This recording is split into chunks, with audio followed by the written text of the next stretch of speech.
Alright guys, so here's your helpful hint video for your review problems from the Barron book this week. We're focusing on limits. Let's begin.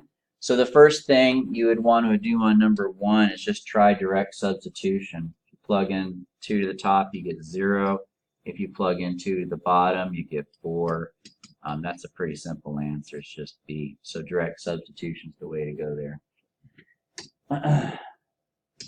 Go ahead and proceed onward. Scroll down much more than I planned on scrolling. Okay, there's number 2. So let's try this one. So there's an easy way and a hard way. So I'm going to tell you the hard way first, and then we'll work our way into the easy way. So if you plug in infinity, you basically end up with 4 minus infinity and infinity minus 1. Now 4 minus infinity is going to be negative infinity, and infinity minus 1 is going to be positive infinity. And we can't say it equals that, although it's not an FRQ, so it doesn't really matter. We'll use an arrow. We'll say it yields that. And so we're looking at a L'Hopital question. And so what we would do is we would say, okay, then that's going to, the answer to that problem is going to be the same answer as this one, where we would take the derivative of the top and the derivative of the bottom, cancel that out, right? So we've got limit as x approaches infinity of negative 2 over 2, which is negative 1. The answer is negative 1. Okay. Now, a much faster way to handle this problem would be to remember the shortcut. A little while ago, I gave you guys a shortcut for these. When the power on the top and the power on the bottom are the same, what you do is you take the coefficient from the power on the top, the coefficient from the power on the bottom, you just make a fraction out of them, and that's your answer. Okay, it's been a little while since we did that. That's how it was. The other shortcut for other ones is like, let's say this was an x to the first power, and it wasn't squared. Let's say it was just x to the first. When the power on the top is less than the power on the bottom, then the limit's always going to be 0. And if the power on the top is greater, you have to solve it in a manner kind of similar to what I just did earlier. So let's go ahead and move on and see what else comes our way here. I think we'll have a few problems like this. Okay, so on this problem, we have the limit as x approaches 3, so direct substitution, I get 0. Direct substitution, I get 9 minus 6, which is 3 minus 3, which is 0. So since we're getting 0 over 0, it's a L'Hopital question, or you could do it by factoring. Let's just do L'Hopital because it's kind of chill. So limit as x approaches 3, derivative of the top is 1, derivative of the bottom is 2x minus 2. Direct substitution gives us 1 over 4. And so that's probably option C. I think I got my worksheet covered up here a little bit too much. Yep, there it is. Okay, moving on. Number 4.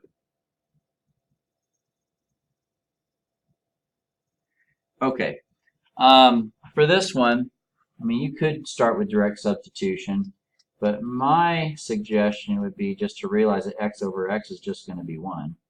You know, they reduce out. And so the limit of 1 at 0 is just 1. That's pretty straightforward. L'Hopital would still work if you wanted to do it. Just kind of making it harder than it needs to be.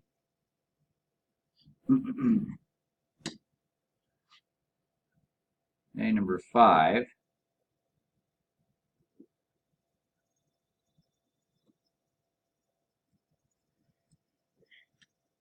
Okay, so direct sub would give me 8 minus 8, which is 0, and 4 minus 4, which is 0. So we end up with 0 over 0. Let's do some L'Hopital.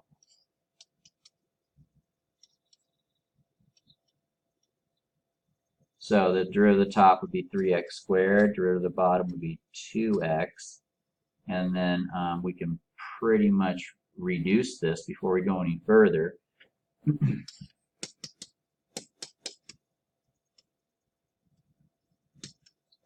That direct sub ends up giving you 3.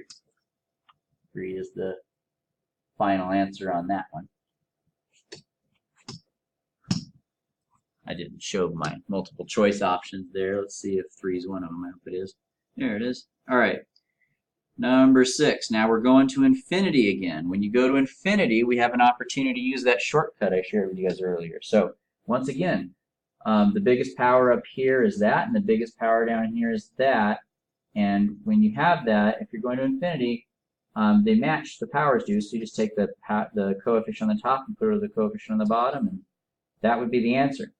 Now, once again, you could do L'Hopital. It'll work, but it's kind of unnecessary and adds a lot of work and time to your problem there. So shortcuts are nice when you have them. Let's go ahead and take a look at number 7. Okay, now on this one, remember I said before that if the power on the top is less than the bottom, then it just goes to 0. But on this one, they're not equal, and the power on the top is actually bigger. So that's a different ball game.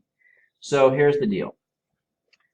The limit as x approaches infinity of this function, 5x cubed plus 27 over 20x squared plus 10x plus 9.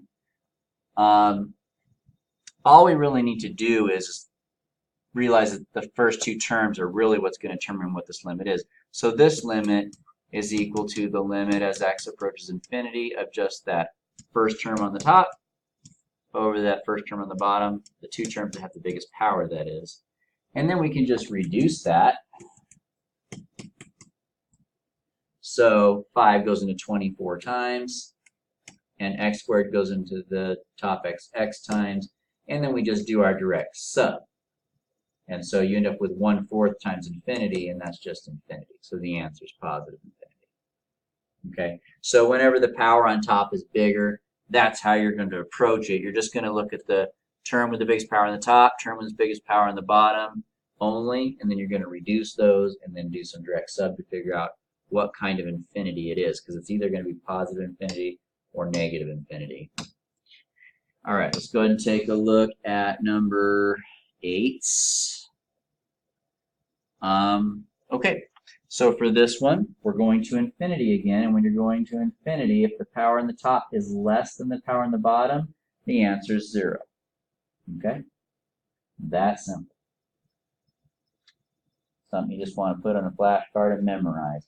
We talked about why it is and went into a lot of explanation, but for now we're just going to use the rule. All right, let's go ahead and take a look at number 9. All right, so there's a few different ways to approach this one, but I think maybe the best way is to just go ahead and simplify the expression before we actually start applying the limit. So as you guys know, like if you have x to the 4th over x squared, you can rewrite that as x to the 4th minus 2, right? So that's kind of like what we're going to be doing here. So this can be rewritten like this.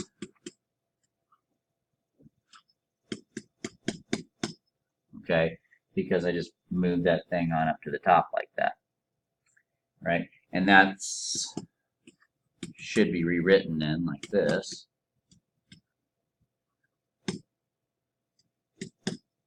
Right? So if we do some direct substitution, what we end up with is 2 to the negative infinity, which really just means 1 over 2 to the positive infinity, which is 1 over infinity. And this is one of our little things that we memorized a little while back. When the bottom of a fraction gets bigger and bigger and infinitely large, the fraction approaches a value of 0. So the limit on that one would be 0. Let's go ahead and take a look at another problem here. Number 10. Same question, but different limit value. We're approaching negative infinity. So I'll skip a lot of the first steps that we did because it's really the same. We're going to subtract that one from the top and end up with 2 to the negative 2x. But this time if you do your just direct substitution, what you end up with is 2 to the positive infinity, because a negative times a negative makes positive. And that's just going to be infinity. there you have it. That's your limit review. We'll see you guys later.